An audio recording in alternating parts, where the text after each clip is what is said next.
If you're seeing the GoDaddy message that says your browser is a bit unusual, don't worry.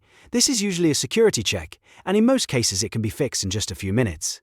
In this video, I'll walk you through the exact steps to try so you can get back into your account without the frustration. And before we get started, if this tutorial helps you out, please hit the like button and subscribe for more quick tech fixes just like this. First, turn off any VPN you have running. GoDaddy may flag a login if your IP address suddenly changes, so if you're using a VPN on your computer, browser, or even your router, disable it temporarily and try again. Next, pause any adblocker extensions. Tools like uBlock Origin, AdBlock Plus, or other privacy extensions can sometimes interfere with GoDaddy's login checks, so open your browser extensions and turn them off for the GoDaddy site.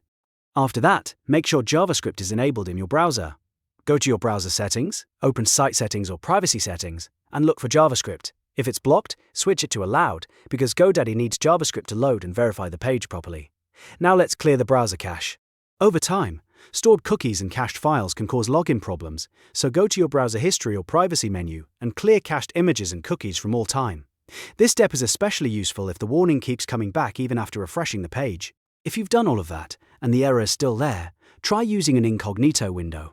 Open a private browsing window, go to GoDaddy, and sign in again. Incognito mode starts with a cleaner session and can bypass issues caused by old cookies, extensions, or saved browser data.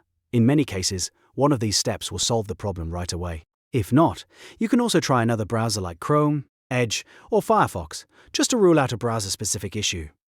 The main thing is to remove anything that makes your connection look unusual, then log in again with a fresh session. Hopefully, that gets you back into GoDaddy quickly and safely. If this video helped, don't forget to like, subscribe, and leave a comment if you want more troubleshooting guides like this one.